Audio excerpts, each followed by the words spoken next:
On the other occasion that I wanted to share with you about the great goodness of God is one of our ministry partners. And this is a very godly woman. She goes to a very prestigious Methodist church in the nation of Singapore.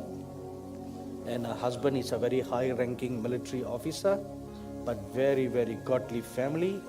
And besides her career as a high-ranking insurance agent, she also does a women's fellowship in her church. Now, so there are, I think, 4 children in the family, and now her mother, very godly woman, is suffering with terminal cancer, very advanced stage of cancer. And mother has seen 3 generations in her family. So which means the mother is a great grandma. Now she is in advanced stage of cancer. So her daughter came to see me and she pleaded with me, please come and pray for my mother. I don't normally make house calls or hospital calls because that is not my job, it is a pastor's job. But because this is our ministry partner and a very dear friend of our ministry, I made an exception. So I went to the hospital, and before we went into the room to see the mother, the daughter told me, when you pray, please don't mention the word cancer, because my mother doesn't know that she's going to die.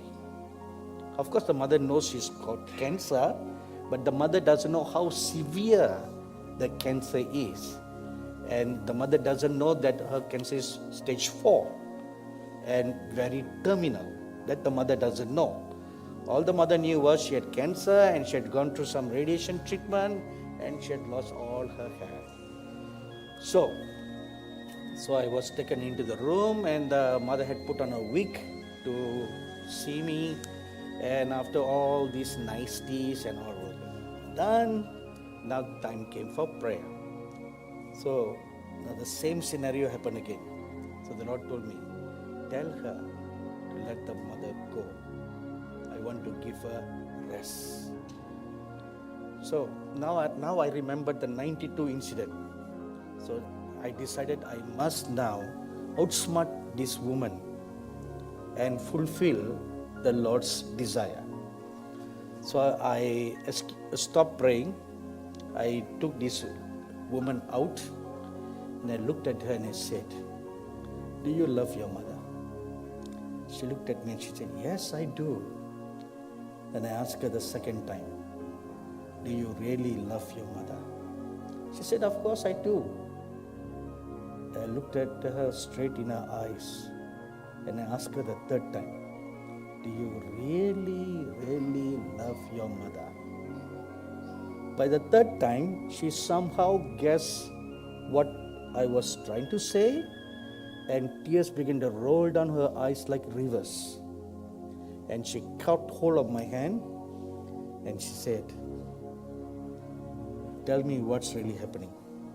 So I told her what the Lord showed me. Because, I forgot one part.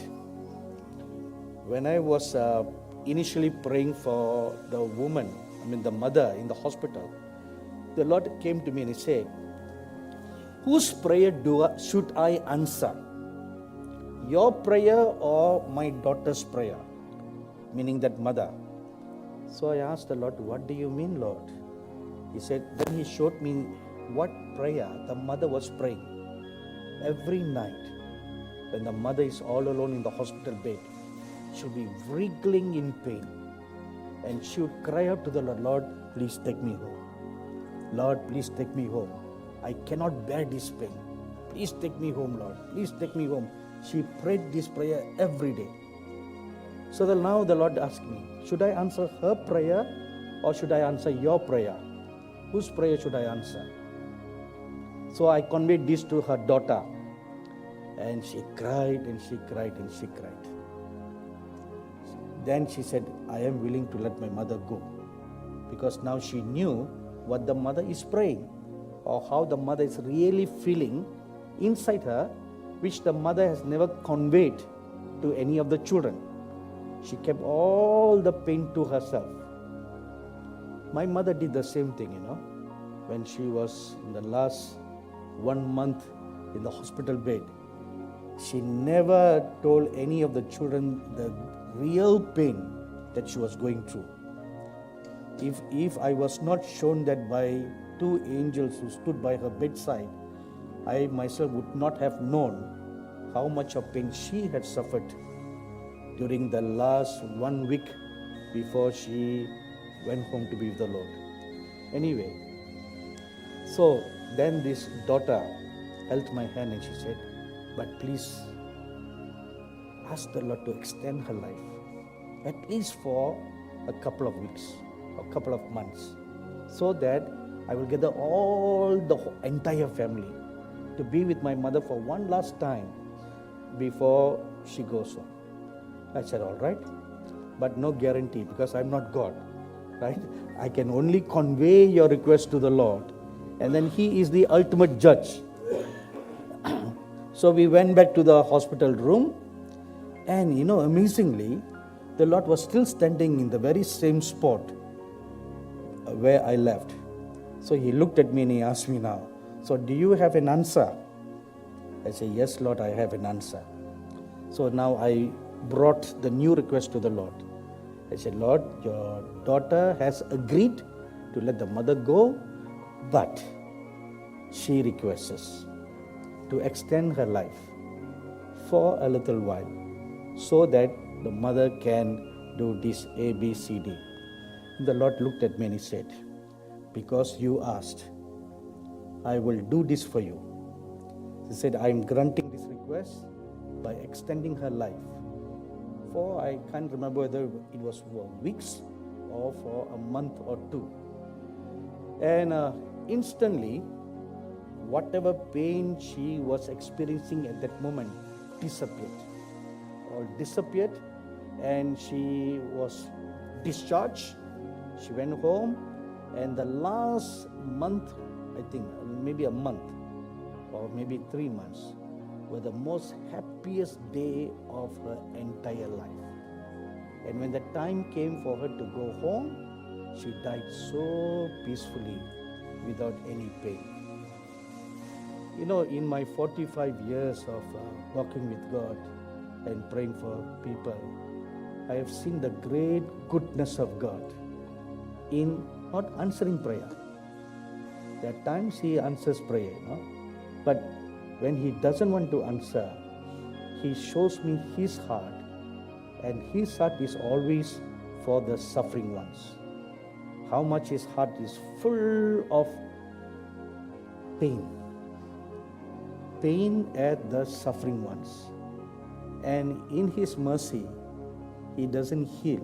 He could heal, isn't He, Pastor Lenny? Could heal, but He doesn't want to heal, but just take them home, because of the higher good of giving them rest. Rest for their bodies, rest for their soul, rest from all their finished works. Many times also, the Lord sees whether they have done what He has asked them to do. He sees that too. So if not you meaning not you, please don't think you are going to die. No. If we, in our limited vision or ability, have done what the Lord has called us to do, then we have completed our work. Whether it's big work or small work, much work or just one work, doesn't matter the quantity. What matters is the quality. And whether we live 70, 80 or 10, 20, it doesn't matter. What matters is we have completed the purpose